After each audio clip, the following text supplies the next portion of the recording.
Welcome, and thank you so much for being here tonight. Wherever you are in the world right now, I hope you are somewhere comfortable, somewhere warm. Maybe you are already tucked beneath a soft blanket.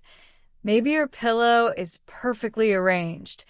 Maybe the light in your room has been turned down low, or the glow of your screen is the only gentle thing left in the darkness around you. Whatever your situation, I want you to know that you are exactly where you are supposed to be right now. This moment, this quiet little pocket of the evening, belongs entirely to you. So go ahead and take a long, slow breath in through your nose. Hold it just for a moment, and then let it go. Let your shoulders drop. Let your jaw unclench. Let the day release its grip on you, because for the next little while, there is nothing you need to do, nowhere you need to be, nothing you need to solve or remember or plan. All of that can wait until tomorrow. Tonight, all you need to do is listen. I have a story to tell you. It is a story about a river unlike any other in the world. A river that has been flowing through the hearts of people for longer than anyone can rightly remember. A river that some say holds all the gold the earth has ever dreamed of, and a river that others say holds something far more precious than gold. It is a story about imagination, about longing, about the strange and wonderful way that what we carry inside us has a way of shaping the world around us. Get comfortable. Close your eyes if you like, and let the story begin. There is one more thing before we step into the valley together. In the oldest tradition of storytelling, the kind that happened by firelight or beneath an open sky, or in the close warmth of a shared room, the storyteller always began by asking the listener to arrive, not just physically, fully, to leave the day outside, the way you leave your boots at the door. So if there is any remaining tension in your shoulders, let it go now. If your mind is still chasing some unfinished thought from earlier, let it wait.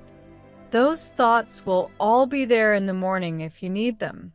But tonight, they can rest. And so can you. Now, the valley, the river, the story.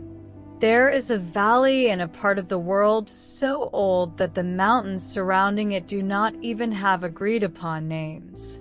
Different cultures over thousands of years have called those mountains different things.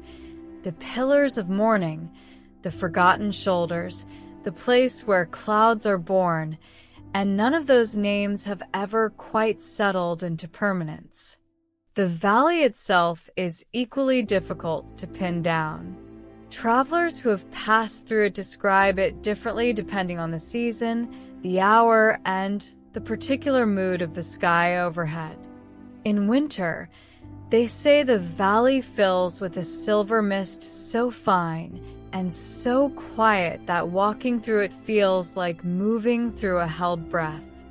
In summer, the grasses along the riverbanks grow tall and golden, and they bend in slow, continuous waves whenever a breeze passes through, as if the entire meadow is exhaling in contentment. The river that runs through this valley is called, in the oldest language spoken by the people who first settled along its banks, something that translates roughly as the river of what is wanted. Later travelers would call it the Golden River, because of the way its surface catches the light at certain hours of the day, particularly at dusk, when the sun descends behind the western mountains and throws long amber rays across the water, making it look less like a river and more like a slow procession of molten light moving gently toward the sea. The sound of it is the first thing you notice when you enter the valley, not the sight. The mist is often too thick for that, particularly in the early morning hours when the temperature difference between the water and the air creates a fine, continuous vapor that drifts across the meadows in long, slow shapes. The sound comes first, a low, continuous murmur that is somehow both more complex and more restful than a simple rush of water over stones. There are depths in it, multiple voices layered within the single sound, the deeper churn of the main current, the lighter conversation of smaller streams joining from the hillsides, the occasional singular note of water striking a particular stone at a particular angle that produces something almost musical. People who have spent time in the valley say that after a day or two, they stop consciously hearing the river and simply feel it the way you stop consciously hearing your own heartbeat. It becomes part of the background hum of being alive. No map has ever captured this valley or this river with any real accuracy.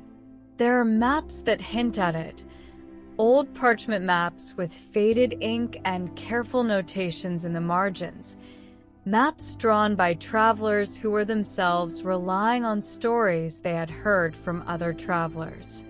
But the valley has a way of shifting, not dramatically, not in any way that would alarm you if you were standing in it, but the proportions seem to change depending on your state of mind. People who arrive anxious and rushed tend to find the valley narrow, its cliffs pressing close, the river a quick and urgent thing that tumbles over stones with something almost like impatience. People who arrive slowly and gently on foot, having walked for a long time through quiet countryside, tend to find the valley wide and generous, its meadows rolling outward in all directions, the river broad and calm, and so clear that you can see every pebble on the bed below. There is a scientific truth behind this, though the old storytellers who first described the valley would not have had the language for it. We now know that human perception is not a passive recording of the external world. It is an active construction. When your nervous system is activated by stress, when your body is flooded with cortisol and adrenaline, your sensory focus narrows. You perceive threats more readily than beauty. Your attention becomes a spotlight rather than a floodlight. But when you are calm, when your parasympathetic nervous system is in command, something genuinely extraordinary happens. Your perception broadens. You notice more. The world, in a very literal neurological sense, becomes larger and more beautiful. The same landscape reads differently depending entirely on the internal landscape you bring to it. The people of the valley understood this, even without the science. They had a saying, passed down through generations: the river meets you where you are, not where you want to be, not where you think you should be, exactly where you are. And so the golden river flowed on, patient and unhurried, catching the light, gathering the mist, waiting, as it always had, for whoever would come next to kneel at its banks and cup their hands and lift the cold, glittering water to their face. The oldest story told about the Golden River concerns a farmer. His name, in the original telling, is not given. He is referred to simply as the man who came first, which may or may not be literally true, but which carries a symbolic weight that has made the story last. The farmer came to the river during what must have been one of the hardest seasons of his life. His fields had produced almost nothing that year. The rains had come at the wrong time, too much in spring when the seeds needed dry warmth, then not enough in summer, when the crops were reaching upward with real thirst. His granaries were more than half empty. His children were thin. His wife had stopped singing while she worked, which worried him more than the empty barns, because she was a woman who had always sung.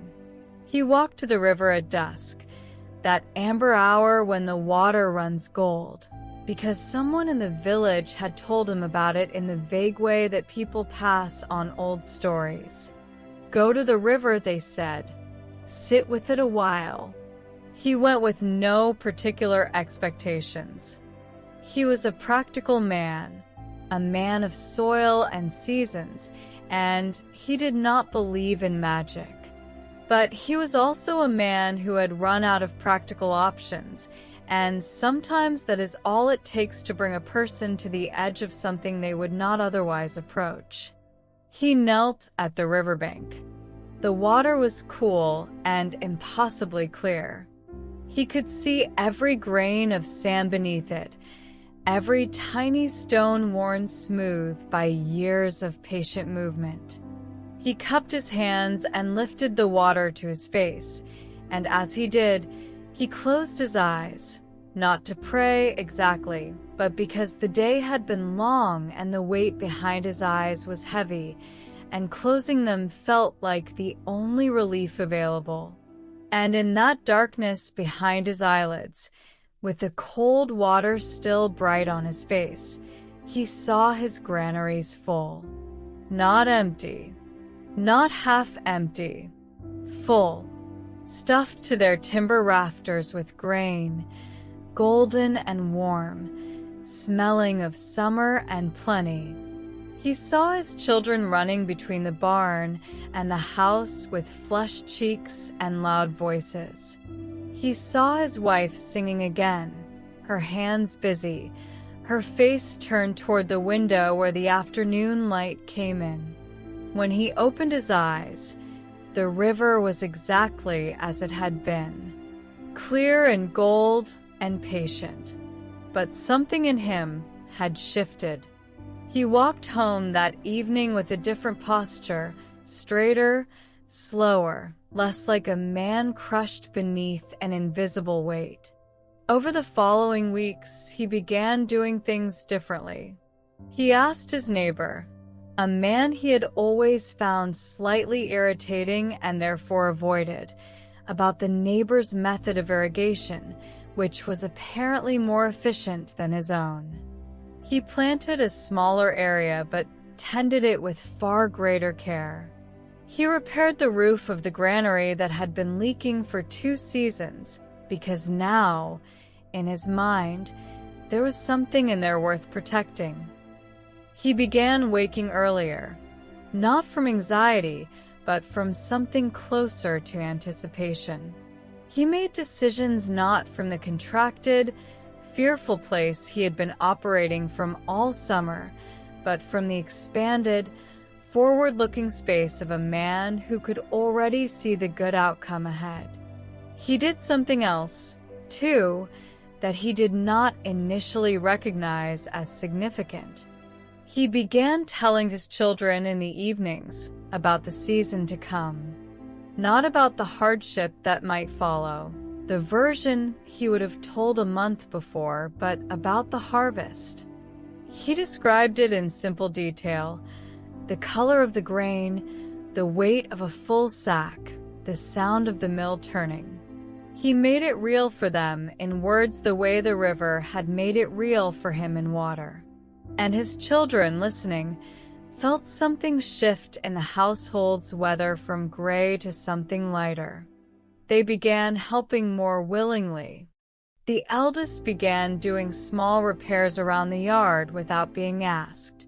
His harvest that autumn was not spectacular. It would not have made any record books, but it was enough. It was more than enough. The granaries were 1/3 full, not overflowing, but decent, solid, real. His wife started singing again by November. The story spread, as stories do in small communities, with elaboration added at each retelling. By the time it had passed through 4 or 5 hands, the farmer's harvest had become miraculous, his granaries overflowing, the grain golden beyond any natural explanation. But what is fascinating, what the story preserves even through all its layers of embellishment, is the mechanism at its heart. The man imagined clearly. He saw what he wanted, and that seeing changed how he acted. Neuroscientists today call this mental simulation, and the research behind it is substantial and credible. Studies conducted at institutions including Harvard University and various European research centers have shown that when a person vividly imagines performing a task, really sees it, feels it, hears it in their mind, the brain activates many of the same neural circuits it would use if the task were actually being performed. A pianist who imagines practicing a piece of music, complete with the sensation of fingers on keys, the sound of each note in sequence, the physical memory of the movement, that pianist shows measurable improvement in their playing even without touching an actual piano. The brain does not, in many important respects, distinguish between a vivid imagination and a real experience. The farmer imagined full granaries, and in doing so, without quite knowing it, he gave himself permission to act like a man who expected fullness rather than lack.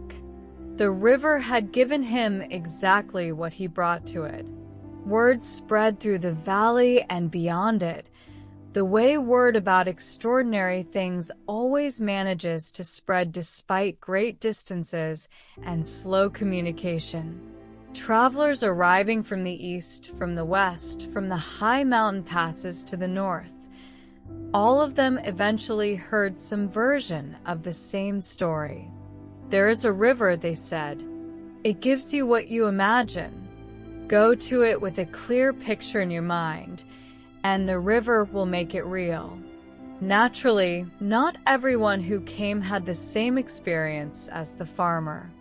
A merchant came from a city 3 weeks' travel to the east.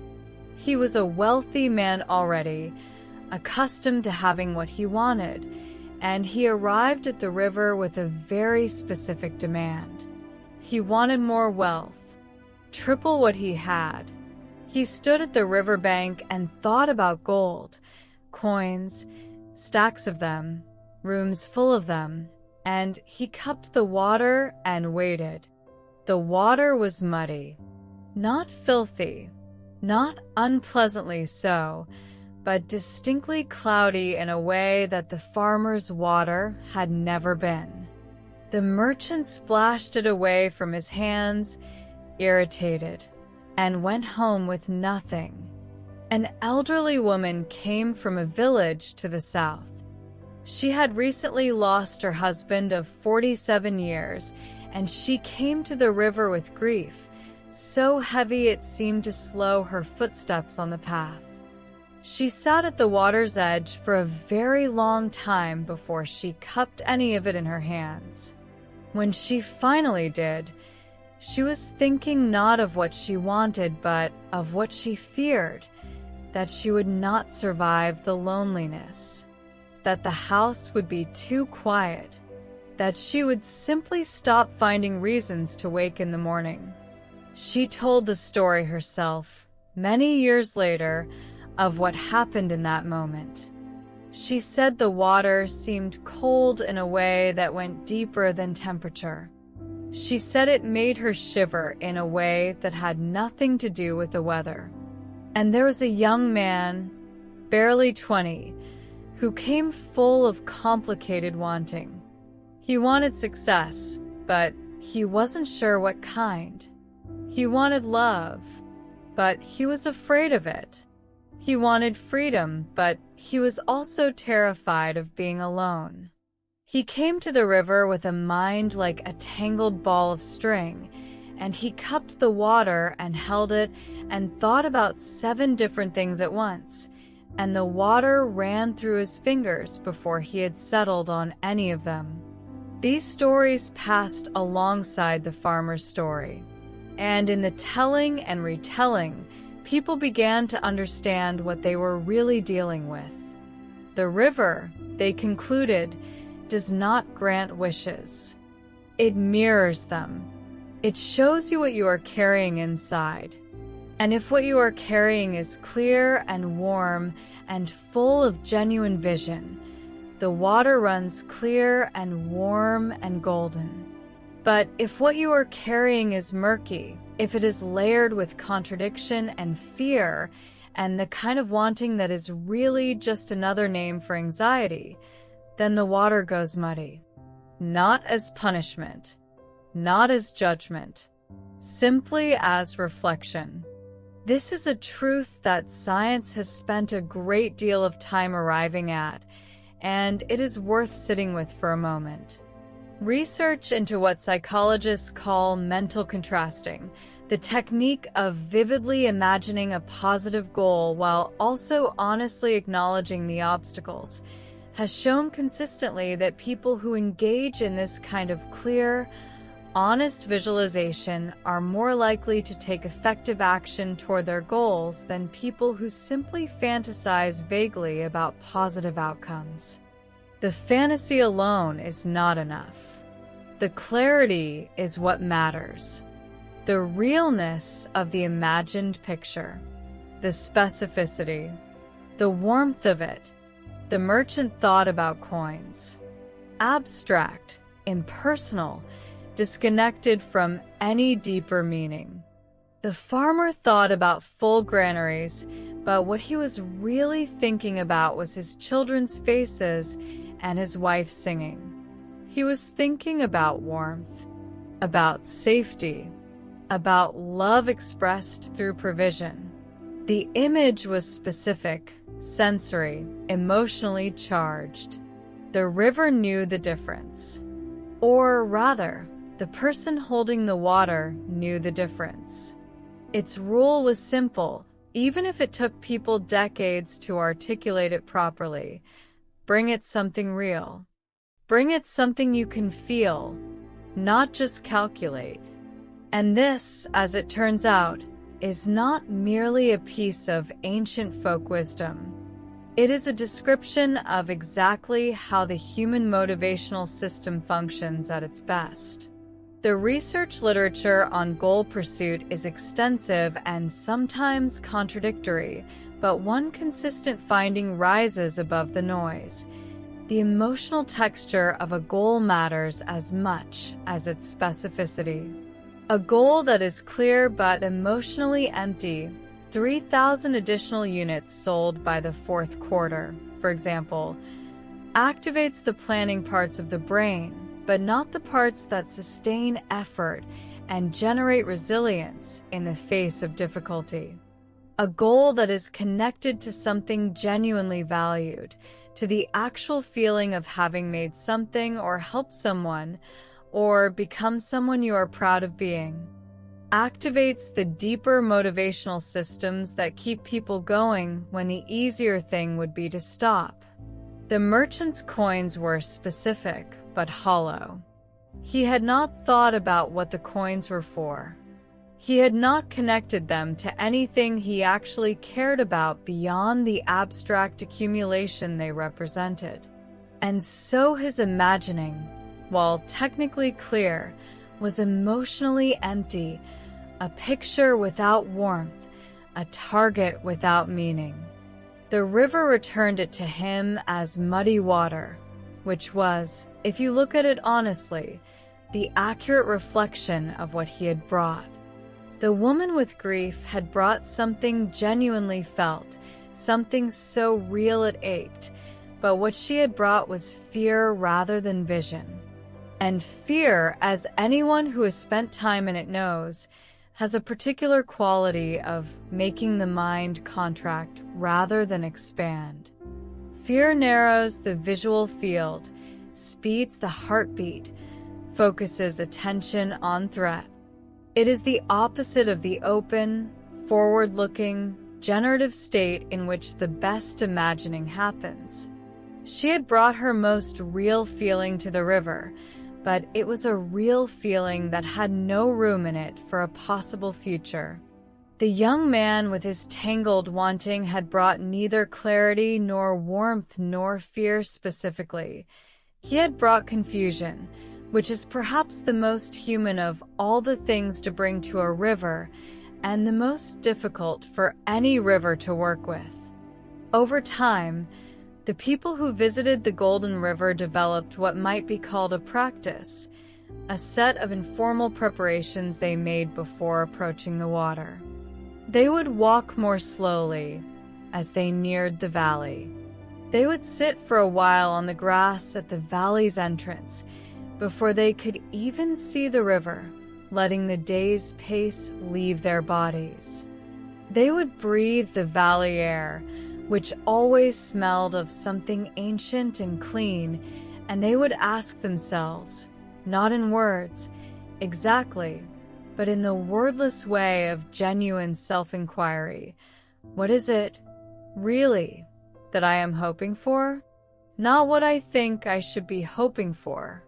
Not what would look good if I said it aloud. What do I actually want? And only when they had found that real thing, that warm and honest and specific thing, would they walk to the water's edge and kneel. Among all the people who found their way to the Golden River over the long years of its story, the one who is most tenderly remembered is not a warrior or a merchant or a scholar. She is a weaver.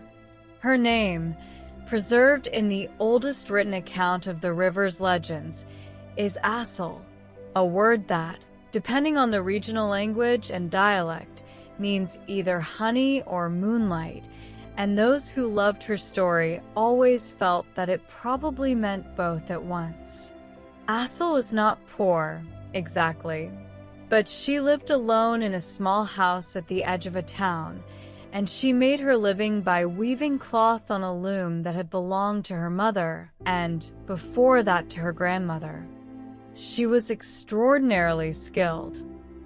Her cloth was smooth and tight and durable, and people bought it readily.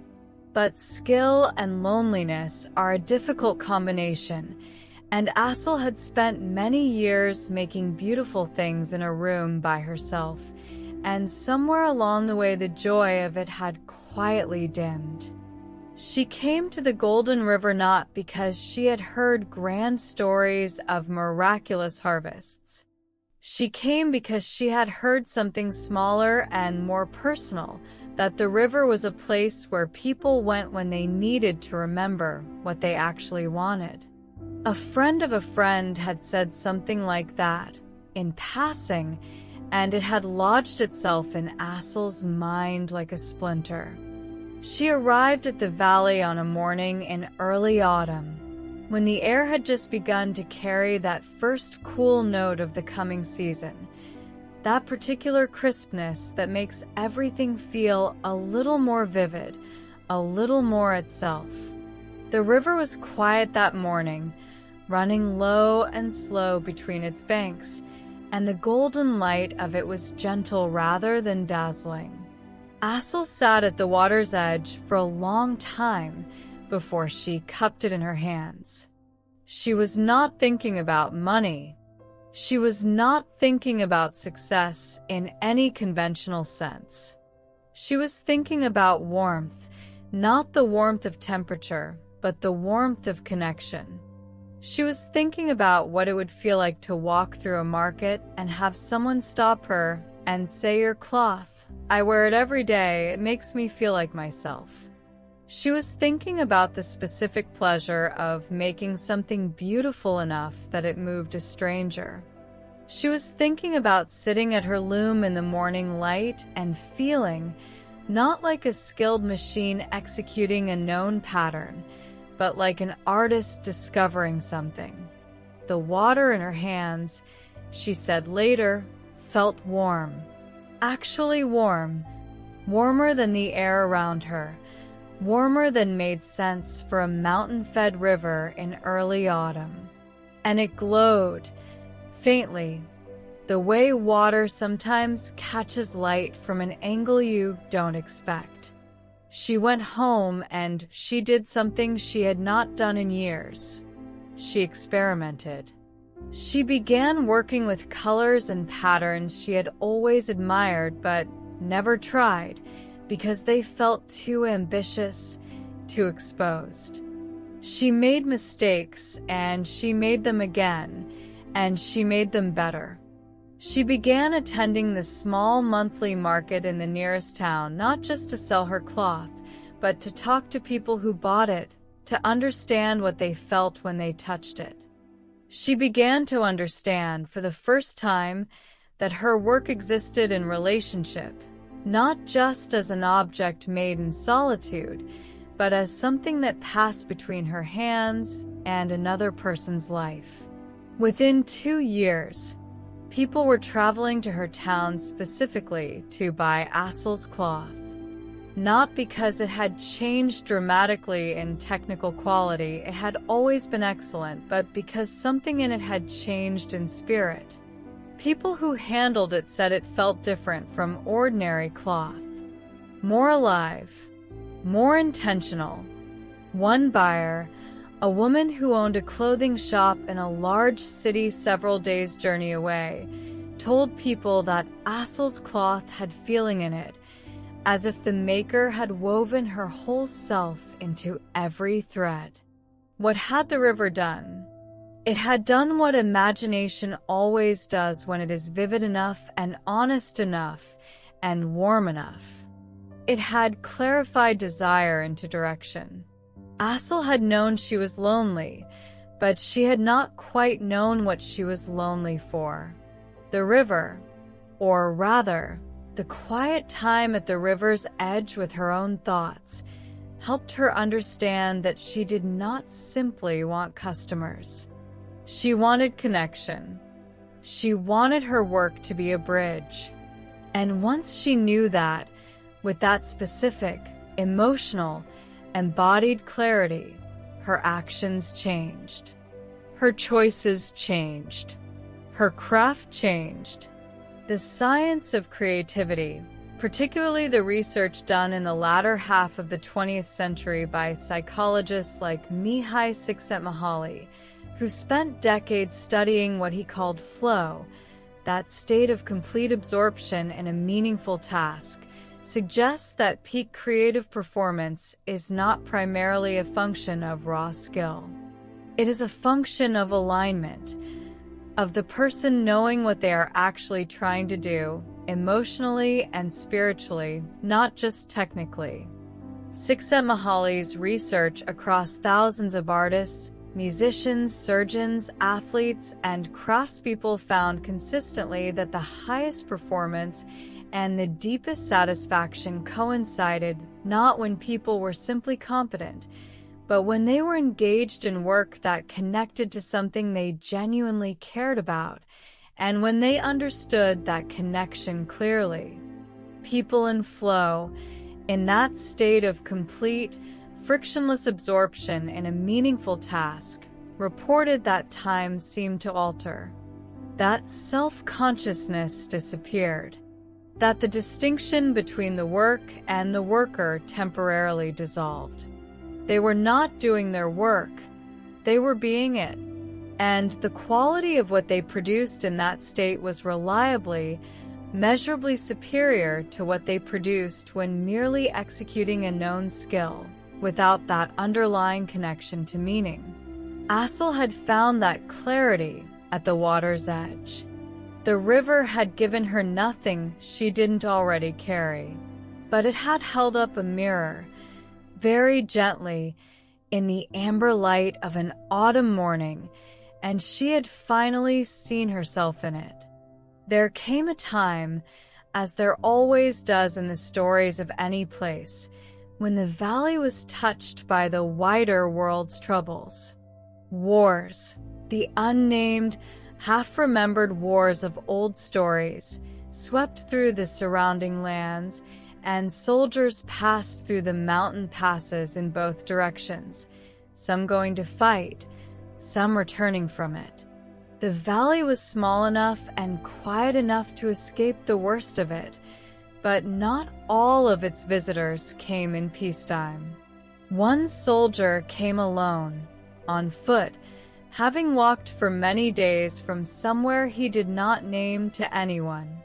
He was not wounded in any visible way, no bandaged arms, no limping gait, but anyone who looked at him for more than a moment could see that something had been broken in him. His eyes were the eyes of a man who had seen too much and slept too little. He carried himself like a person bracing against a wind that no one else could feel. He was, by the valley people's reckoning, somewhere between 30 and 35 years old. But he moved like a much older man. He came to the Golden River on a night of full moon, which was unusual. Most people came by day, when the golden light made the water beautiful and inviting. At night the river was a different thing, silver and black, the current barely visible, the sound of it a low, continuous murmur like the breathing of something enormous and patient.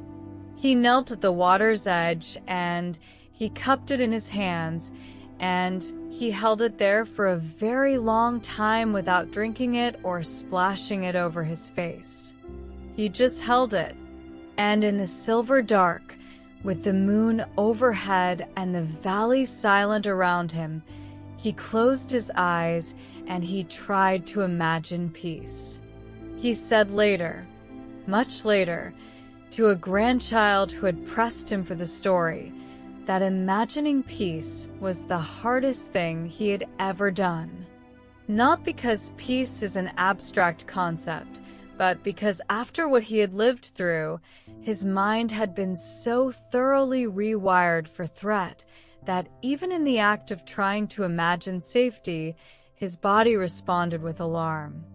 He would begin to picture a quiet field, the specific image of a meadow he had loved as a child, wide and long-grassed and humming with insects, and his heart would start to beat faster.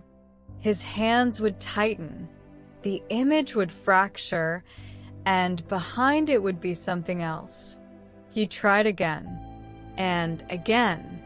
The water grew cold in his hands, but he kept them cupped around it because somehow the physical act of holding it felt important, as if the water were an anchor keeping him here, in this moonlit valley, rather than wherever his mind kept trying to drag him back to.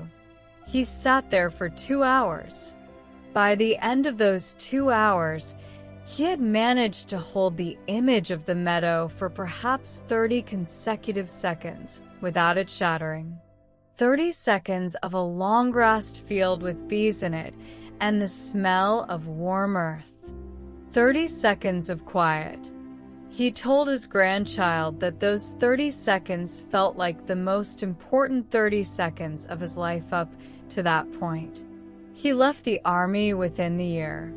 He settled in a village not far from the valley, and he became a gardener, first tending other people's gardens, then eventually his land of his own.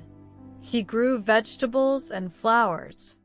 He built structures for climbing plants, and he watched things grow upward toward light with a patience and attention that people in the village found both unusual and peaceful to be around. His nightmares, which had been a constant presence for several years after the war, did not stop immediately. They faded slowly, the way fog lifts, not all at once, but in gradual patches, until one morning you realized that where there had been thick gray impenetrability, there is now a clear view.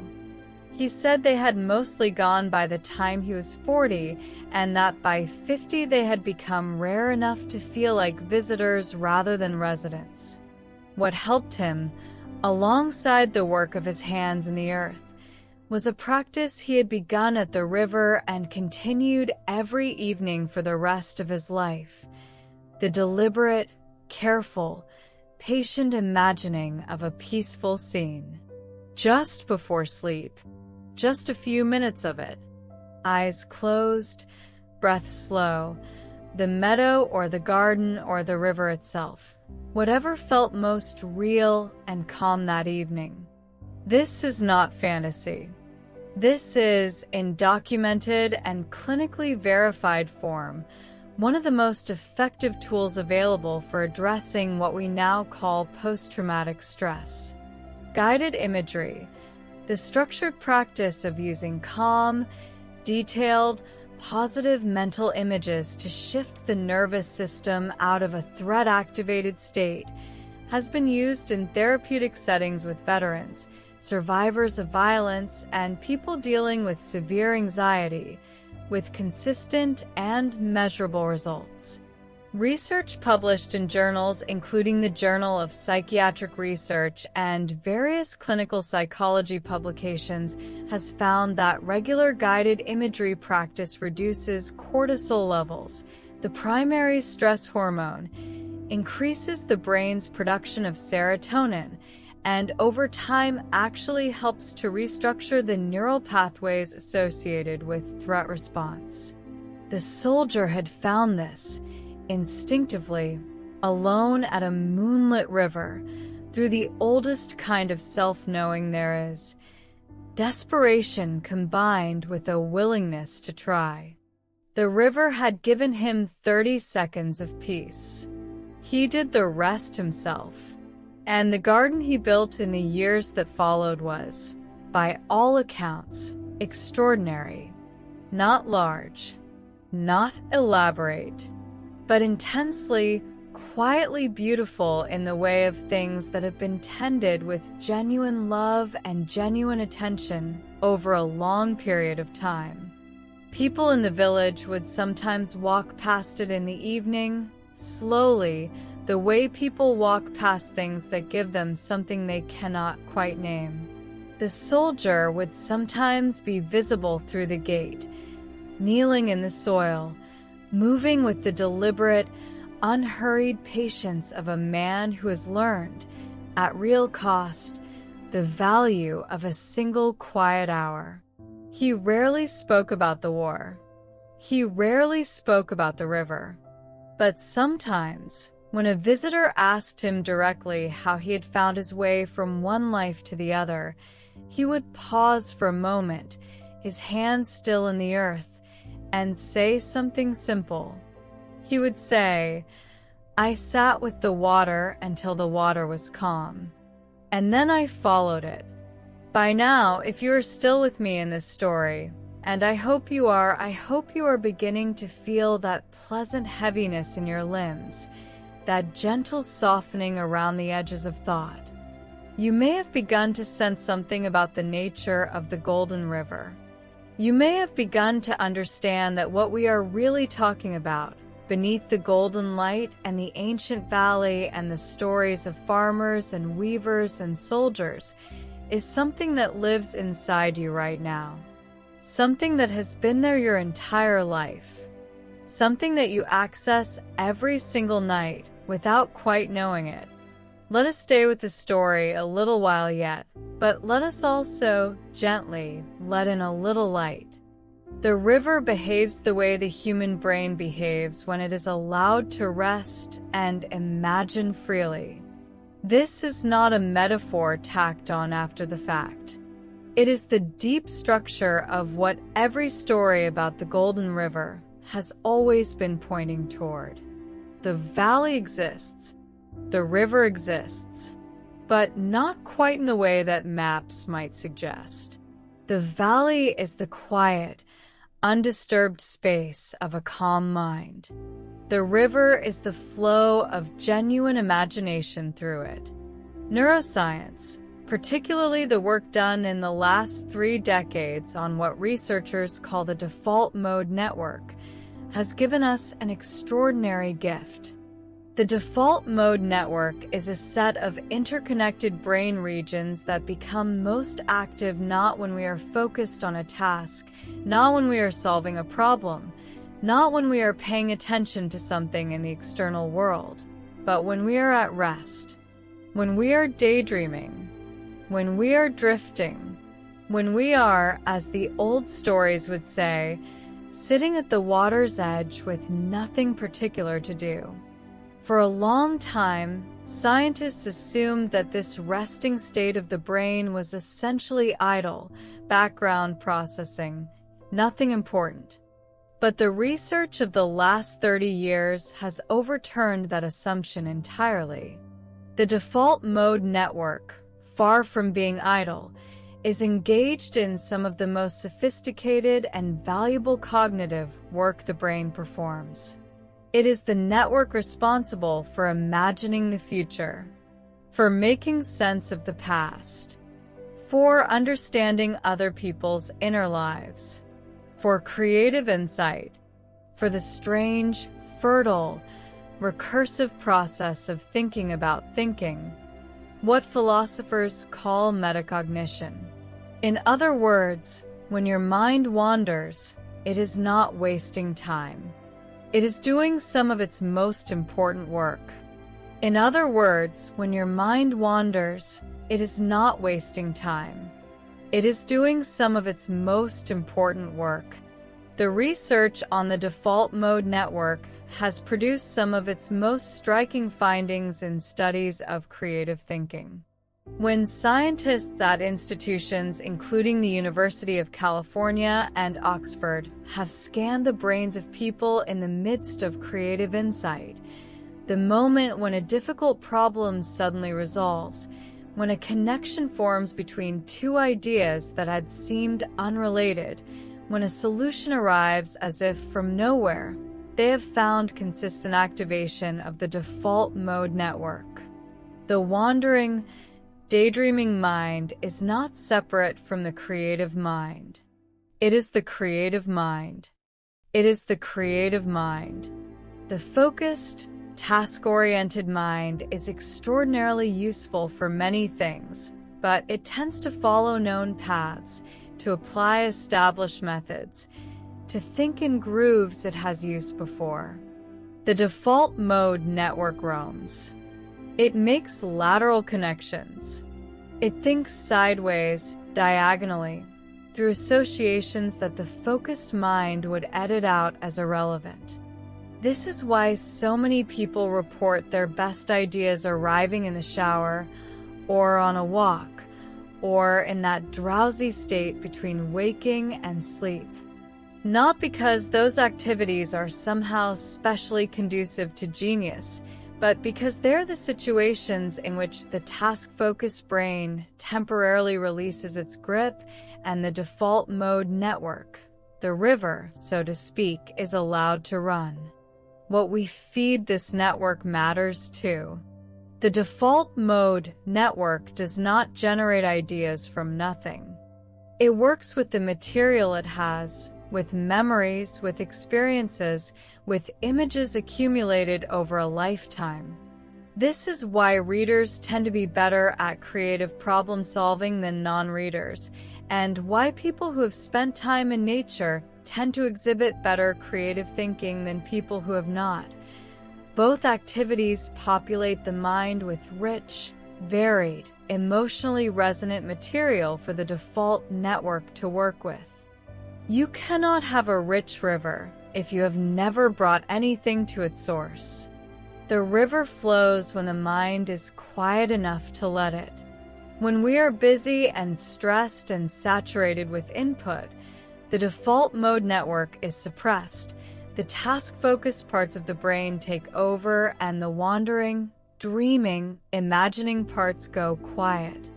But at night, in the twilight between waking and sleep, in the meditative stillness of a quiet room, the river runs. And what it carries depends entirely on what you have learned through long practice or good fortune or quiet wisdom to put into it. Among the stories of the Golden River, The ones about children are perhaps the most purely delightful. Children came to the river in all sorts of ways, brought by grandparents, wandering there by accident on long-legged summer afternoons, led by older siblings, or arriving alone with the purposeful earnestness that children bring to anything they have decided is important. The story that has lasted longest and been told in the most variations is the story of a boy. Sometimes he is 6, sometimes 8, sometimes 10, depending on the telling, who came to the river on a midsummer night when the sky above the valley was spectacularly clear. The Golden River Valley sits at an elevation high enough that the air is thin and dry, and on certain nights in summer the sky overhead becomes extraordinary, not just star-filled, but layered, deep, as if you are not looking at a ceiling scattered with points of light, but an infinite interior of darkness and brilliance that extends outward in all directions without end. The boy had never seen a sky like it.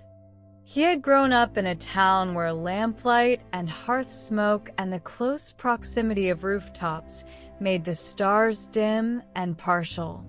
But here in the valley on this night, with the full spread of the summer stars reflected perfectly in the still surface of the Golden River, he experienced something that people who have had it rarely forget: the sensation of genuine cosmic awe. The feeling that the universe is unimaginably large and unimaginably complex and unimaginably beautiful, and that you small, warm, breathing here are somehow part of all of it. He knelt at the river, this boy, and he cupped the water. And the water, reflecting the sky, showed him the stars in his own hands. He grew up to study the stars. That much is agreed across all versions of the story. Whether he became a great astronomer or merely a very happy amateur stargazer depends on which storyteller you are listening to. But all versions agree on one thing: he never lost the specific quality of attention that had been born in him beside that river on that night. The quality of looking at something vast and unknown and feeling, not fear, but hunger. A genuine, joyful, forward-leaning desire to understand. Developmental psychologists have spent considerable time and effort studying where adult interests and passions come from, trying to trace the origins of what might be called a calling, the deep sense some people have that a particular subject or discipline or practice is simply theirs, that they belong to it as much as it belongs to them. What the research consistently shows is that these callings almost always have early, often vivid, often sensory origins. A formative experience, not necessarily dramatic, not necessarily even consciously remembered, in which the person encountered the subject in a way that produced genuine emotion, awe, delight, urgency. That first real encounter with something that makes you feel more alive. The astronomer's awe beside the river was his first real encounter with the scale of things, with the universe as something real rather than abstract. It planted in him the kind of seed that, given any soil at all, has almost no choice but to grow. The river had shown him stars in his hands. What it had really shown him was his own future, rendered in light. Not everyone who heard about the Golden River approached it with an open heart. There were always, in every era of its story, people who came prepared to be disappointed. People who came not because they genuinely believed in what the river might offer, but because they felt they had to make the attempt, because a family member had insisted, or because pride would not allow them to be the only person in their village who had not made the journey. And there were people who came because they were deeply unhappy, and unhappiness, when it has settled in long enough, has a way of resisting every offer of change. Not because the person doesn't want things to be different, but because the idea of hope, having been disappointed enough times, begins to feel more dangerous than despair. A man came to the valley during a particularly cold autumn, when the grasses had gone brown and the mist lay thick and low over the river from morning until late afternoon.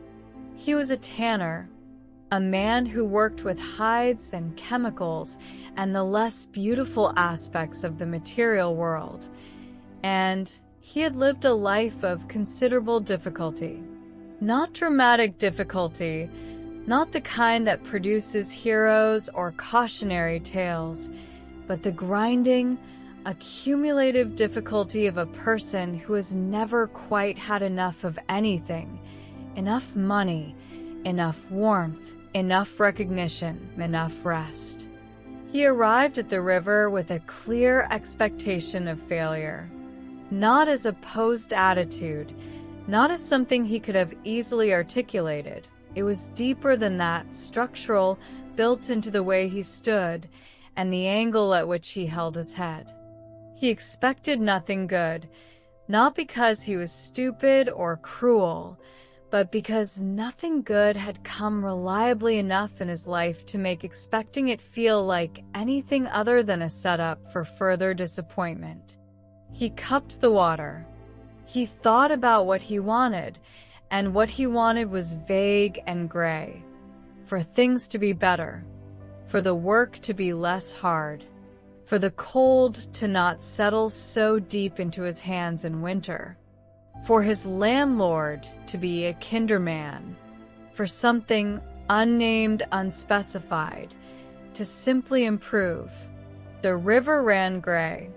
He went home with his hands cold and his chest heavy in the specific way of a person who has proved themselves right in the worst possible way.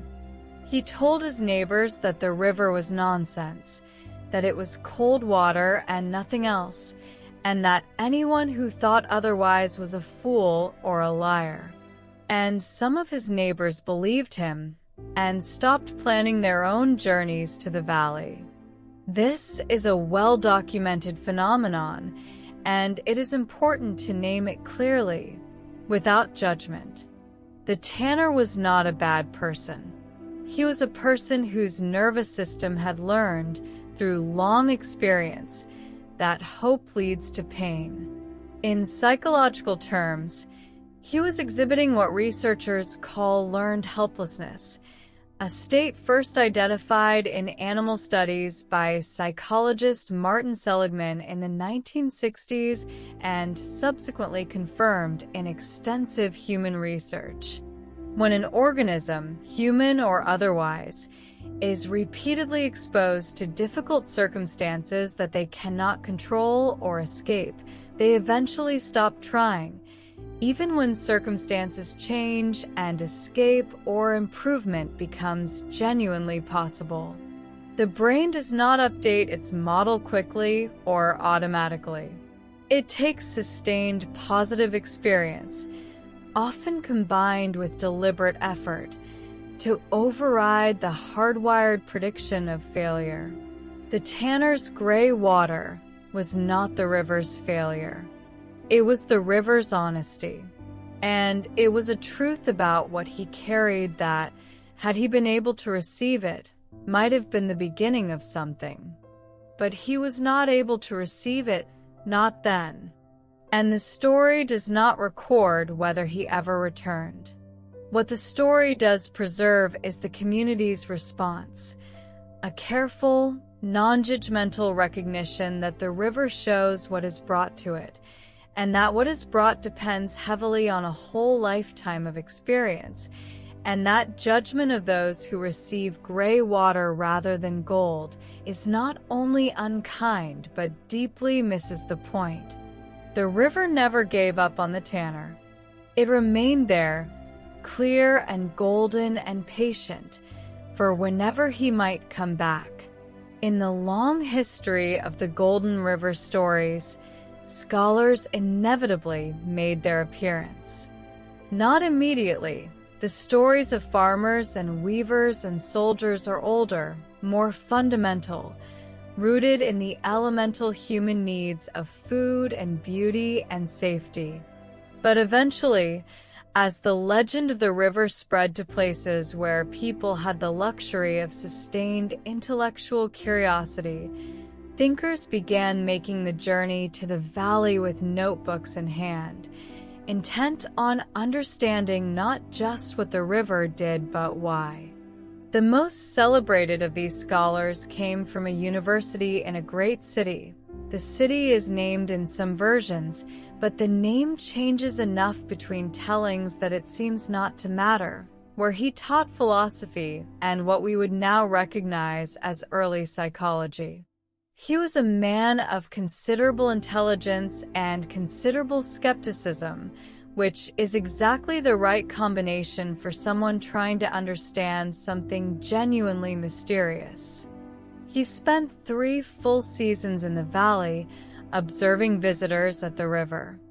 He kept meticulous notes. He cataloged the different types of people who came, the different states of mind they appeared to be in, and as best he could determine, the different qualities of their experience at the water's edge. He interviewed willing subjects before and after their visits.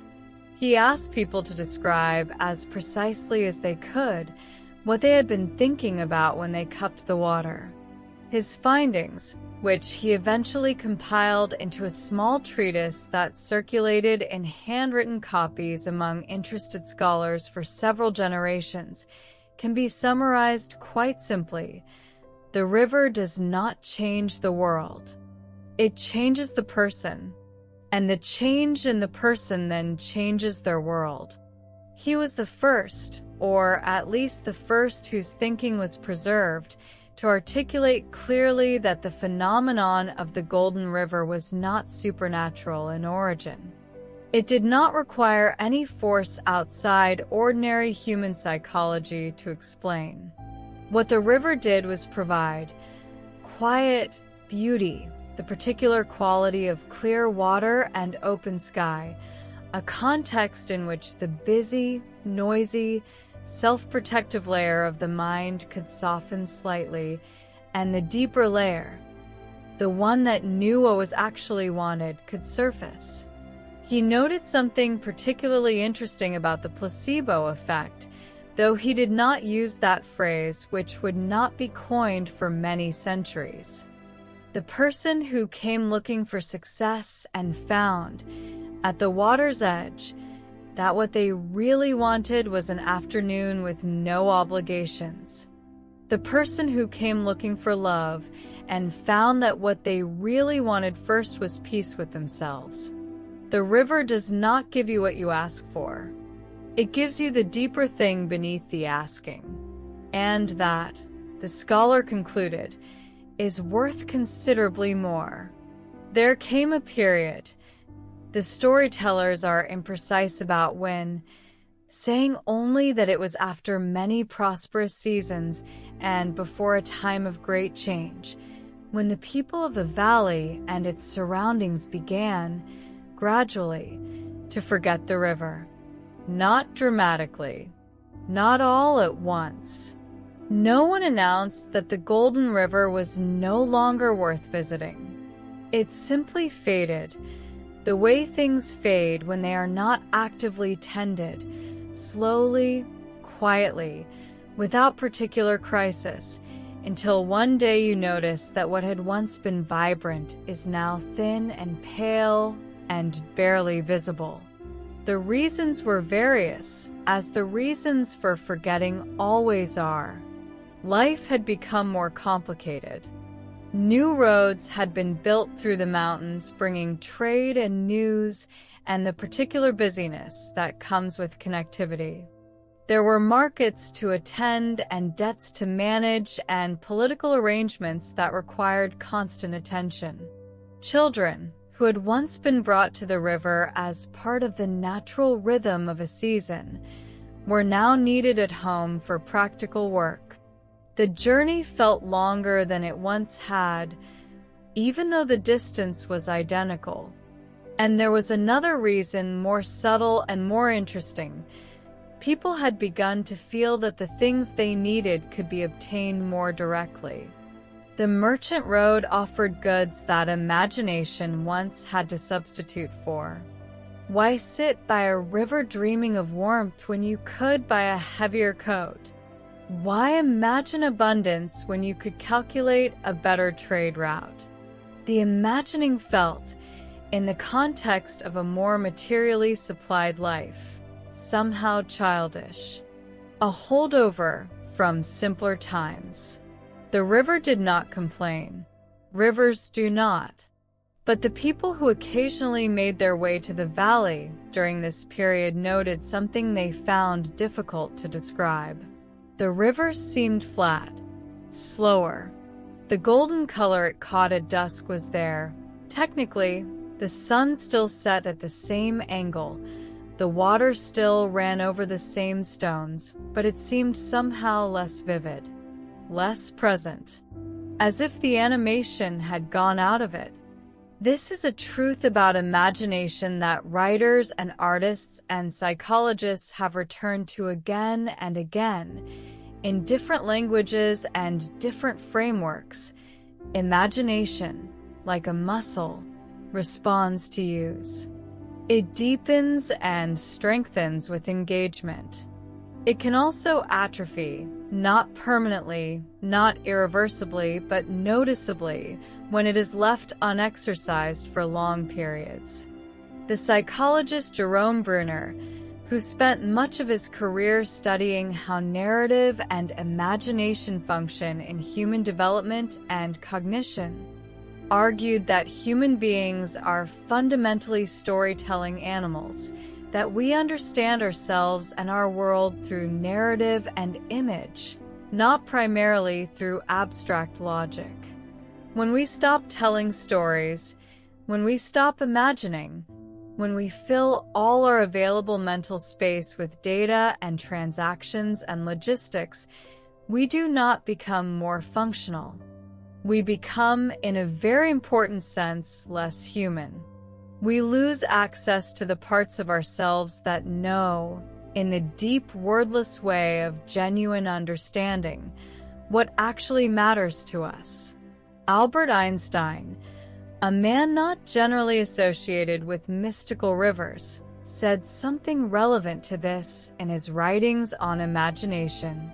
He described imagination as more important than knowledge, on the grounds that knowledge is limited while imagination encircles the world. He was a man who had arrived at his greatest insights not through the grinding application of formulas, but through thought experiments, through vividly, specifically imagined scenarios. He imagined himself riding a beam of light at the speed of light and asked himself what he would see. From that image came a revolution in physics. The image came first. The mathematics came after to describe what the image had already discovered. This is the river at work in one of the most consequential minds of the 20th century. Not mysticism, not metaphor borrowed from old stories. The actual mechanism, a clear, specific, emotionally engaged imagining, held long enough and honestly enough to reveal something genuinely new. The Valley people did not know about Einstein. They would not have known what to do with the mathematics. But they understood perfectly from long experience that something happens to a community when it stops bringing its imaginations to the water. The food does not disappear. The work does not stop. But something goes gray. Something narrows. Something that had made life feel meaningful and forward-moving and connected to something larger than the immediate task, that something begins to fade. The river went still when the people stopped dreaming. It waited. It was the children who came back first. Children always do. Not because they are wiser than adults, though in specific and important ways they often are, but because children have not yet fully absorbed the cultural instruction that imagination is a phase to be grown out of. They dream as naturally as they breathe, and they have not yet learned to be embarrassed about it. A group of children from the nearest village, 7 of them, ranging in age from perhaps 5 to perhaps 12, led by the eldest with the confident authority of someone who has decided something and is not going to be argued with, arrived at the Golden River on an afternoon in early spring, when the valley was soft with new green, and the air smelled of rain and cold earth, and the particular freshness of a world beginning again. They came with no agenda, no ceremonies, no great intentions. They came because someone had told someone who had told someone that there was a river nearby that was supposed to be magical, and magical things are always worth investigating when you're 12 years old, and it is a long afternoon. They played at the water's edge. They built small dams of stones and then demolished them with satisfying splashes. They skipped flat rocks across the surface and argued about who had achieved the most bounces. The youngest waded in with her shoes still on and had to be retrieved from a depth that was not actually dangerous, but that the 12-year-old treated as a solemn rescue operation. And somewhere in the middle of all this comfortable, bodily, fully present play, the eldest sat at the water's edge for a moment, just breathing, and she cupped the water in her hands and looked at it. She was thinking about her grandmother, who was unwell and had been for some months. She was thinking about what it would feel like to have her grandmother well again, to have her in the kitchen making the particular soup she made with dried mushrooms and barley and herbs she grew herself on the windowsill. She was thinking about that soup with a specificity and warmth and aching love that was entirely real. She said the water felt warm. She said it glowed just slightly, the way things glow in dreams. She went home and she told her grandmother about the river. They spent the whole evening talking about the soup and the herb garden and the windowsill, and the grandmother said that she had been meaning to plant new seedlings, and perhaps now was a good time to start. She planted them the following week, sitting in a chair by the window because standing was still difficult. She tended them every day with small, careful movements. The grandmother did not recover miraculously. Her illness was serious, and it ran its course according to its own rules. But she lived for 3 more years, which her doctors had not confidently predicted. And she made the soup again many times, which the eldest child ate slowly and with complete attention, and always remembered afterward. The river had been given something real, something warm, something specific and true, and the valley felt, to those who visited it that spring, subtly different from how it had been feeling for years. The river moved with more presence. The golden light at dusk was richer. People began talking about the valley again. There were small, tentative conversations at market stalls, in doorways, over the shared fence between neighboring properties. "Have you been to the river lately?" they would ask, and the question itself had a particular quality, not the bland social question it might have been, but something more searching, more genuine, as if the speaker were really asking, "Are you still dreaming? Are you still bringing your warm and honest things to the water?" Over the following seasons, more people came, not the transactional visitors of the earlier prosperous era, but people who came quietly on slow afternoons, with genuine and open hearts. An elderly man came who had not been to the river in 40 years and who sat at the water's edge for a very long time, not cupping the water, not imagining anything particular, just listening to the sound of it. He said afterward that the river sounded like it always had, that this constancy was itself a kind of comfort he had not expected, that some things, apparently, wait for you without complaint. A young woman came who was trying to decide between two lives, two paths that both seemed reasonable and neither of which seemed completely right. She sat at the river and she let herself imagine each one, as honestly as she could, without argument and without the interference of what other people expected. She said that one image, one future, felt warmer in her hands than the other. Not dramatically, not decisively, but warmly and quietly and unmistakably. She went home and made her decision. The dreamers had returned, and with them, the river ran gold again. Let us drift now, you and I, into a different kind of knowing. Not the storyteller's knowing, though that is a real and powerful kind, but the scientist's knowing, which is, at its best, simply another form of the same wonder rendered in different language. What is happening in the human brain when we want something? When we imagine a future that does not yet exist and feel, in the imagining of it, something between hope and hunger. When we cup our hands around a possibility and hold it, as if holding it will somehow keep it from running away.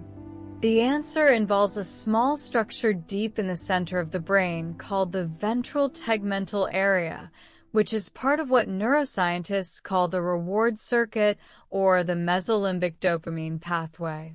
When you encounter something that your brain categorizes as potentially rewarding, and crucially, this includes the imagination of something rewarding, not just the thing itself, this system releases dopamine.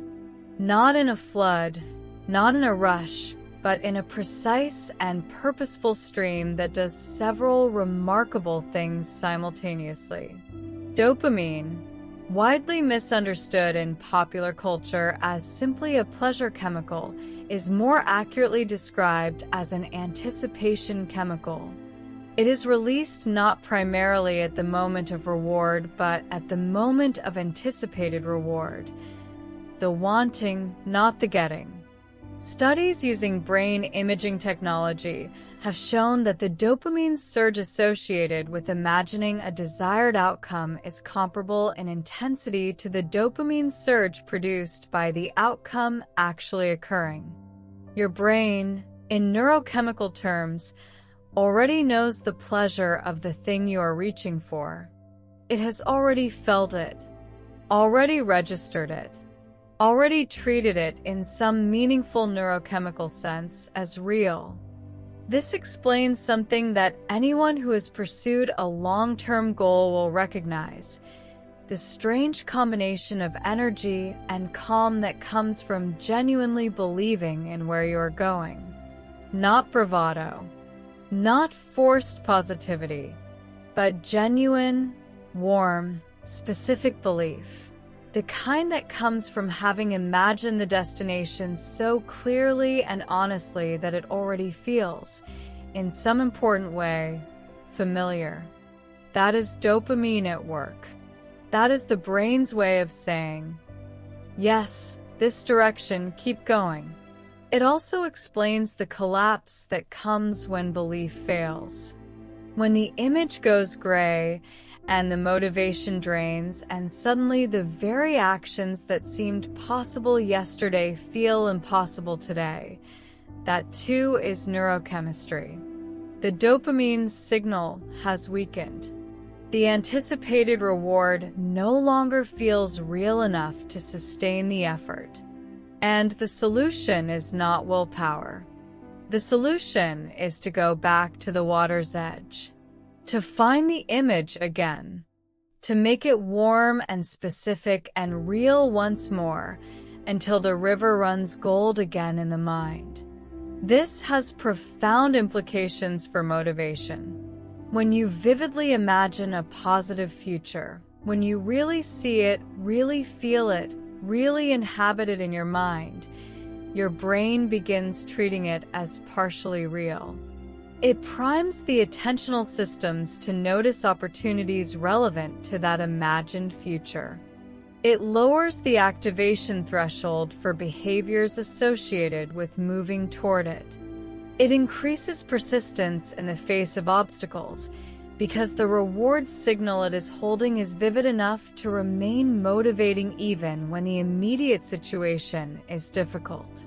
In more human terms, when you dream clearly and warmly and specifically, you become, quietly and without drama, more capable. Not magically, not without effort, but the effort becomes more available, more sustainable, more connected to a genuine sense of meaning. This is what the Golden River was always doing. The water itself had no power that your own mind does not possess. But the act of going to the river, the stillness of it, the beauty of it, the slow, sensory experience of cold water in warm hands was a reliable trigger for the kind of open, relaxed, future-oriented imagining that activates the brain's most productive systems. It was, in the language of neuroscience, a very elegant environmental hack. A place so beautiful and so calm that your brain had almost no choice but to relax into its best self. The scholar's treatise had concluded, both live inside the one who finds them. And the generations of storytellers who had carried these tales from mouth to mouth across the long centuries had preserved, in the amber of narrative, a truth that science was still working its way toward when they were doing their telling. The river is not one river, or rather, it is one river in the way that the number 7 is one number.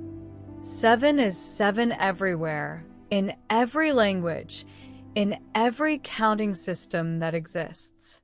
And the Golden River is the Golden River everywhere it flows, which is everywhere a human being finds stillness and allows the mind to open and imagine clearly. Ancient cultures on nearly every inhabited continent developed practices that, seen together, reveal a striking convergence of wisdom. Indigenous Australian cultures practiced and still practice what is called Didiri, a word from the Nandjakurungar and Njenjuimiri languages of the Northern Territory, meaning deep listening or contemplative listening. It is a practice of sitting with nature, with water, with the quiet, and allowing the inner voice to become audible. In Japan, the practice of Shinrin-yoku, forest bathing, which involves slow, mindful walking through natural environments, has been shown in clinical studies to reduce cortisol levels by an average of 12% and to improve mood, focus, and immune function measurably. The practice of sitting beside moving water appears independently in Celtic traditions, in Native American healing ceremonies, in South Asian meditation practices, in African ritual and storytelling traditions. All of these practices share a common architecture. Remove the person from the noise and speed of ordinary life. Place them in a natural environment that is beautiful and calm, and allow the mind to do what it naturally does when given the space. In medieval Europe, the practice of sitting beside wells and springs was so widespread that the early Christian church eventually absorbed the older reverence for water into its own traditions. Holy wells became sacred sites, pilgrimage routes ran along rivers, and the act of touching water in a state of genuine longing was given new names but retained its essential, ancient character. Water and the human imagination have been in conversation since the first human being looked into a still pool and saw their own face looking back and felt something complex and wordless about what they saw there. The philosopher Gaston Bachelard, writing in the mid-20th century, explored at length the psychological and poetic relationship between water and the human unconscious. He argued that water is uniquely suited to receive the imagination because it is both real and reflective, both present and fluid, both still and moving. It holds images without fixing them. It shows you things without demanding that you act on them. It receives what you bring without judgment and then moves on, carrying what it received downstream, leaving you lighter. He was not writing about a magic river. He was writing about what water does to the mind of a person who encounters it in a state of genuine openness.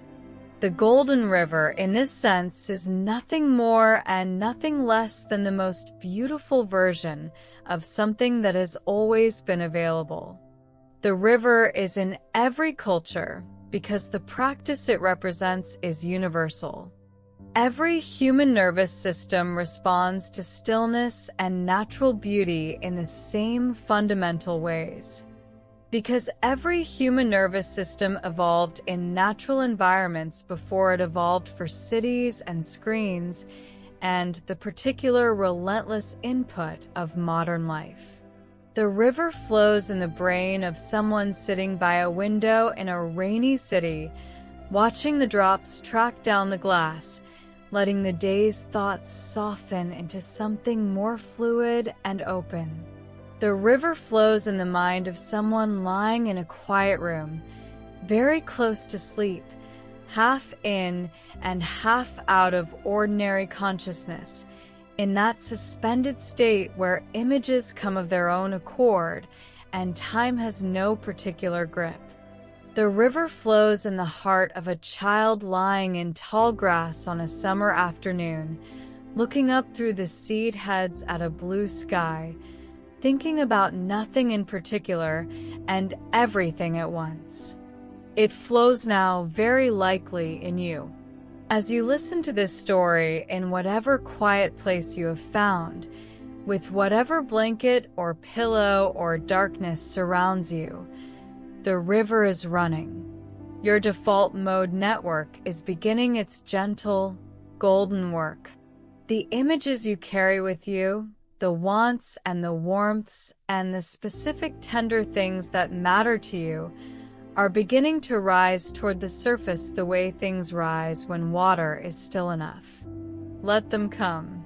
There is a version of the Golden River story that the more honest storytellers always made sure to include, and it is this: the river has limits.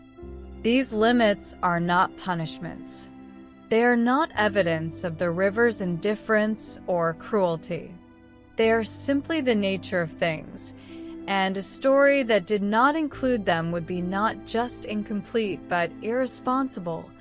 A story that told you imagination is everything, effort is optional, and the world will reorganize itself around the clearness of your wanting. That story would be a lie, and lies, even beautiful ones, do not hold up. The river cannot give what is not possible. A woman came who wanted her dead husband back. She imagined him with perfect clarity and perfect love, the exact angle of his nose, the way his boots sounded on the path outside, the particular warmth of his hand on her shoulder.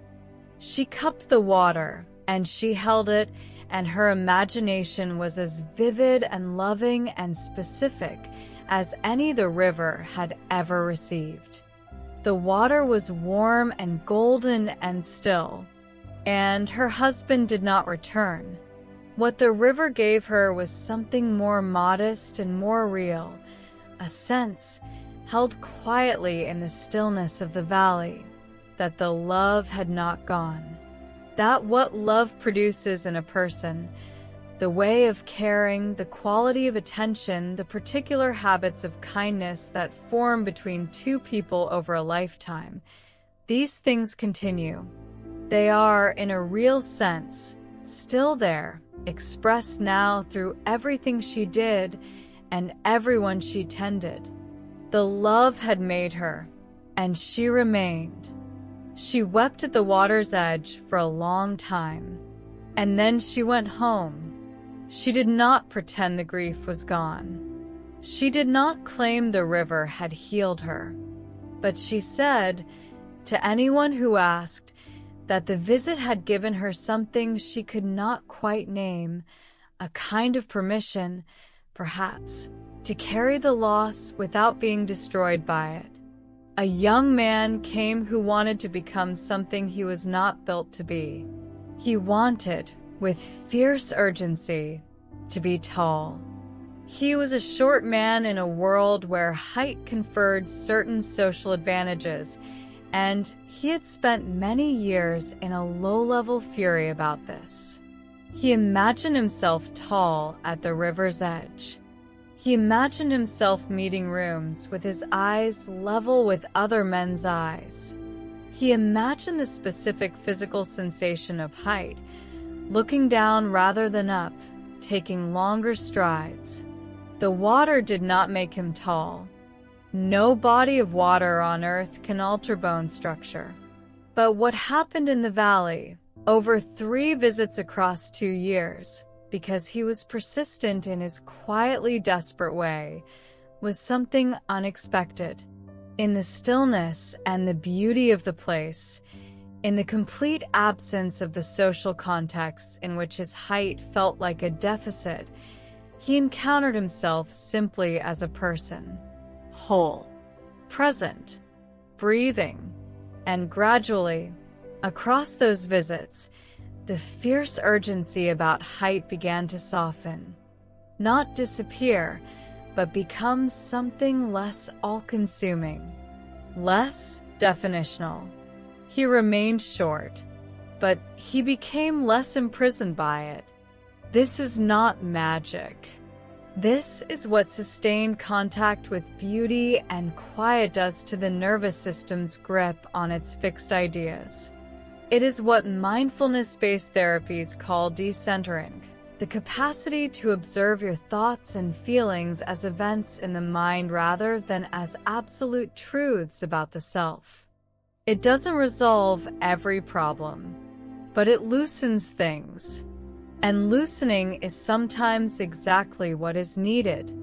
The river cannot break the laws of the physical world. It cannot make harvests from barren soil, no matter how beautifully imagined.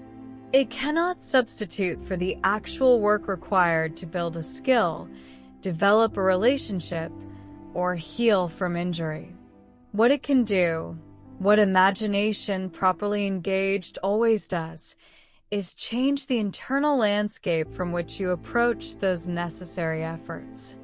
It can shift you from contracted and fearful to expanded and capable.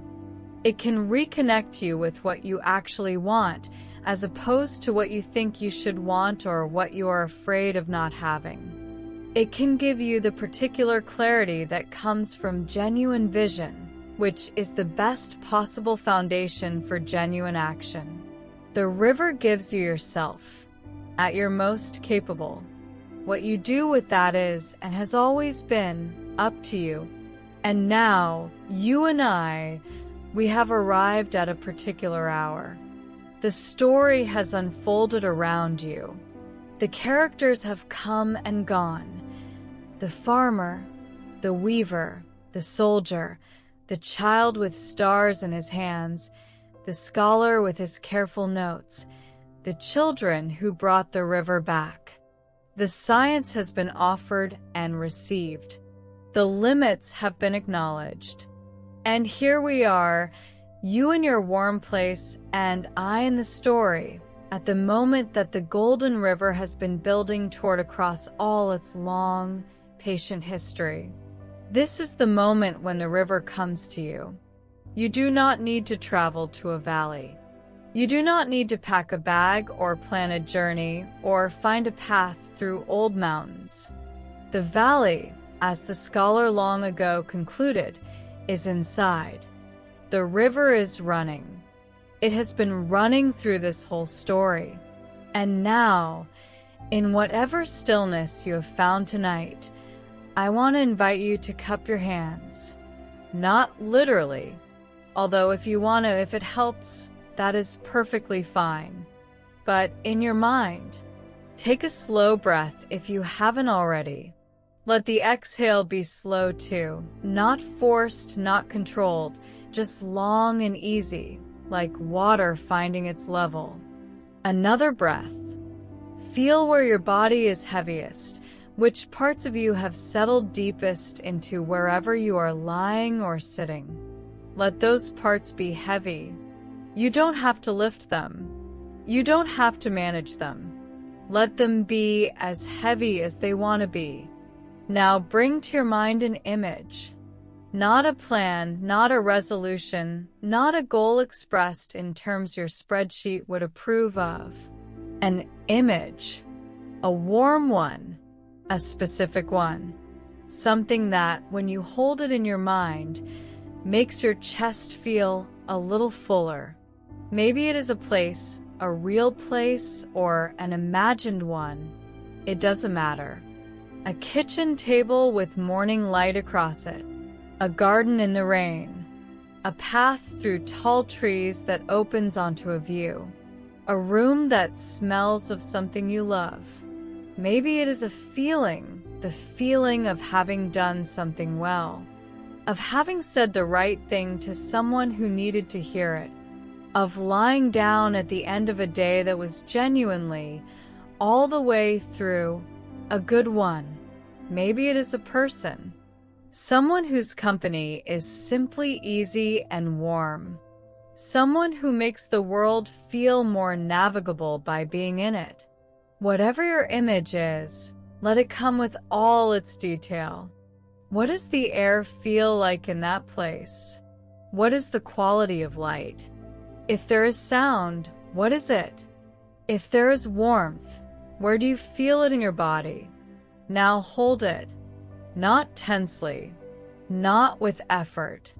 The way you hold warm water in cupped hands, just open enough, just still enough, just present enough. The river is running. You are at its edge. Whatever you are carrying that is good, whatever you are carrying that is warm, whatever hope has survived the day, that is the gold in the water. It is yours. It has always been yours. The Golden River is different after dark. Everyone who has visited the valley and returned to tell about it agrees on this. By day, it is welcoming and dazzling. The amber light, the clear water, the invitation to come closer, to engage, to imagine actively and deliberately. But at night, the river becomes something else. Something softer, less directional, more vast. Under a full moon it runs silver. The water so still in the bends that you cannot tell where the river ends and the sky begins.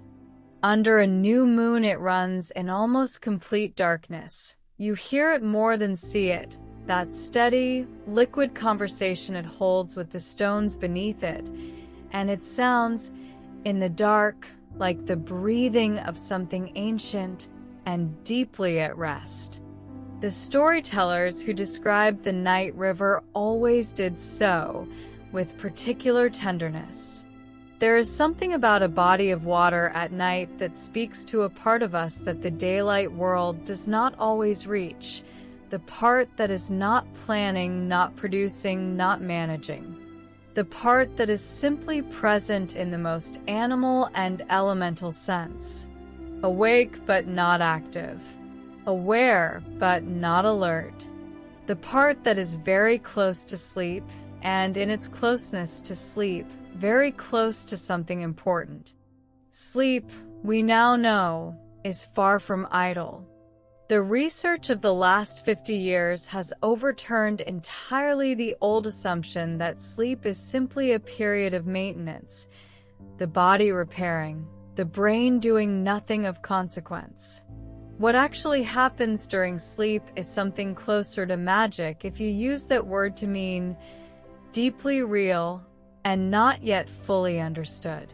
During sleep, particularly during the slow-wave deep sleep of the early night and the rapid eye movement sleep of the later hours, the brain does extraordinary work. It consolidates the memories of the day, selecting which experiences to encode into long-term storage and which to allow to fade.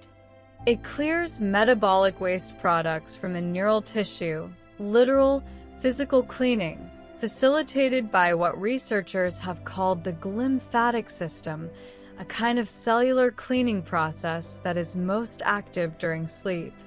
It processes emotional experiences, particularly difficult or stressful ones, and removes some of the charge from them. This is why things that feel catastrophic at 11 o'clock at night often feel manageable at 7 in the morning. The brain has, during those hours, done something to the memory that reduced its weight. And it dreams. The brain, freed from the constraints of incoming sensory data and the demands of executive function, creates. It makes associations that the waking mind, too focused on the pragmatic, too committed to the logical, would not allow. It combines images and feelings and memories and ideas in ways that sometimes, in the morning, yield something genuinely new, the answer to a problem, the first line of something, the sudden understanding of a feeling that has been obscure for weeks. The research on REM sleep and creativity is particularly striking. Studies at the University of California, San Diego showed that subjects who were allowed to enter REM sleep between 2 sessions of creative problem solving significantly outperformed subjects who either stayed awake or slept only in non-REM stages. The dreaming brain was not simply resting. It was connecting. It was finding paths between ideas that the waking, focused brain had failed to see, and in the morning those paths were simply there, obvious, usable, as if they had always existed and only needed the night's work to become visible. Matthew Walker, a neuroscientist and sleep researcher who has written extensively on the science of sleep, describes REM sleep as a kind of associative memory processing in which the brain takes the experiences and learning of the day and searches its entire archive of stored knowledge for relevant connections. The waking brain, he explains, tends to make the nearest, most obvious connections. The dreaming brain ranges further, makes stranger links, and sometimes finds something extraordinary in the distance between 2 ideas that the day mind would never have bothered to cross. This is the night river in its full complexity, not the simple flow of the day, that clear, forward-moving, purposeful golden stream, but the wide, silver, branching, looping, depth-sounding river of dream. The river that knows every tributary. The river that finds its way, without maps, through the whole geography of what you have ever known and felt and wanted. The night river is dream. The night river is the brain doing its most private and most fertile work in the dark and the stillness, while the body rests. Every single night, every human brain becomes a valley. The mist rises. The river flows silver in whatever light remains. And the stories of the day are sorted, processed, woven into the fabric of who you are. And so we come to the end of the story, which is not really an end at all, because the golden river does not stop flowing when the tale is finished. It does not retreat back into legend when you close your eyes. It is not something that happened once, long ago, in a valley that may or may not appear on any map. It is not a story about other people, other times, other ways of being. It is a story about tonight. You are the traveler this story was always meant for. Not the farmer or the weaver or the soldier or the scholar, though something of each of them is probably recognizable to you. You are the one sitting at the water's edge right now, in the warmth of wherever you are, with the particular weight of your own day settling around you, and the particular gold of your own hopes and memories and loves still warm in your chest. Every single night, as your eyes grow heavy and your breathing deepens and the world outside begins to matter less and less, you cross a threshold. You move from the busy, lit, effortful world of waking into the dark, still, wide world of sleep.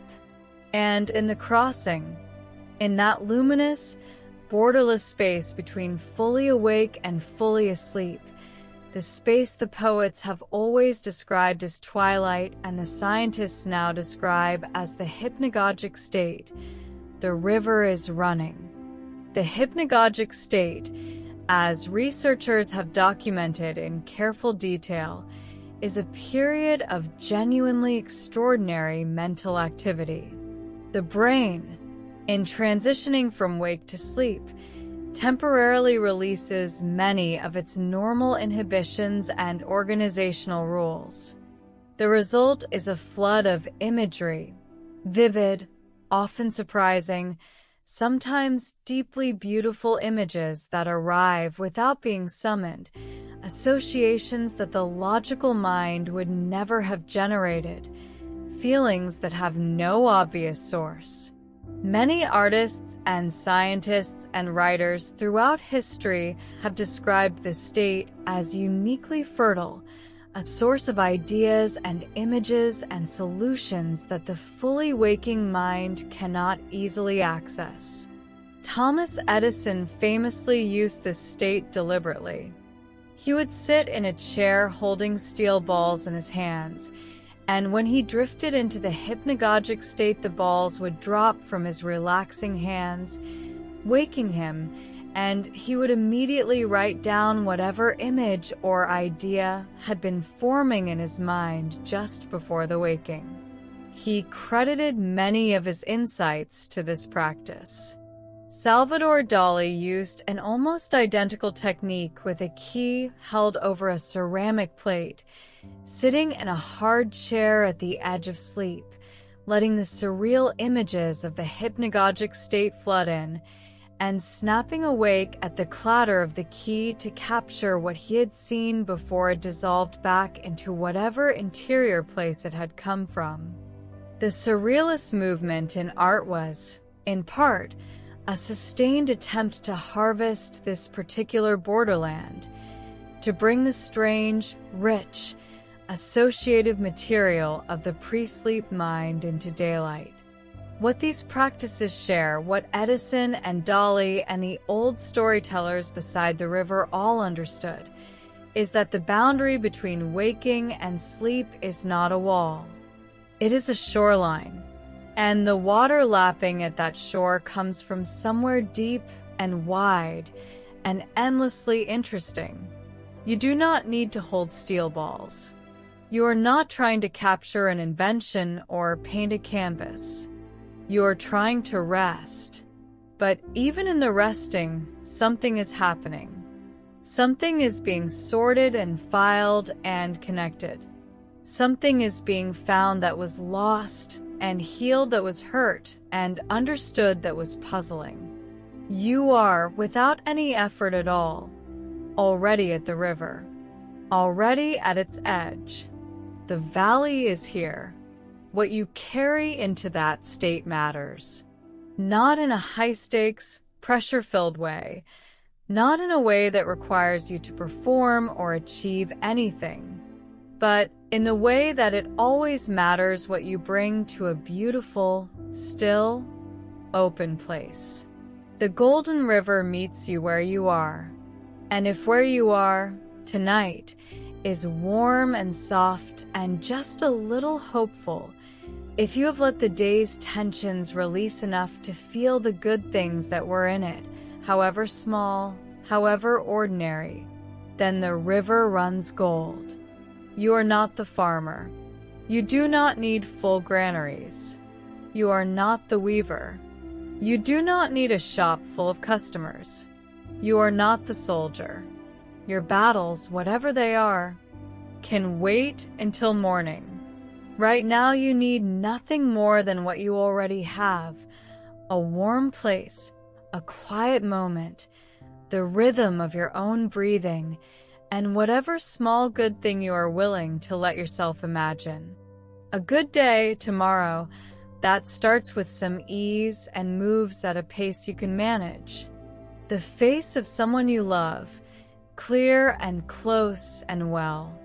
A moment of sunlight, sometime in the next week, that falls at exactly the right angle and makes you stop and feel it properly. Something like that. Something warm and real and yours. Cup your hands. The water is here. The river knows your name, and it has been waiting with all the patience of water and stone and time for exactly this moment, this quiet breath, this soft darkness, this gentle threshold you are crossing right now, from the world of effort into the world of rest. Let your eyes be heavy. Let your thoughts drift, the way they do at the water's edge, loosely, without holding. Let the images come and go. You don't need to keep them. The river will carry them. Somewhere in the valley, the mist is rising. The stars are beginning to appear in the water. The night river is silver and wide, and so still. You are standing at its edge. And now, very gently, very quietly, you step in. The water is warm. It holds you. You are safe here. You are home. Sleep well. If this story brought you a little peace tonight, a little warmth, a little golden light in the dark, then please consider leaving a like, because it genuinely helps this channel reach more people who might need exactly this kind of quiet at the end of their day. And if you want more stories like this one, more journeys to strange and beautiful places, more old wisdom wrapped in new words, more company on the edge of sleep, then subscribe so the next story finds its way to you when you need it. Thank you for being here. Sleep well. Good night.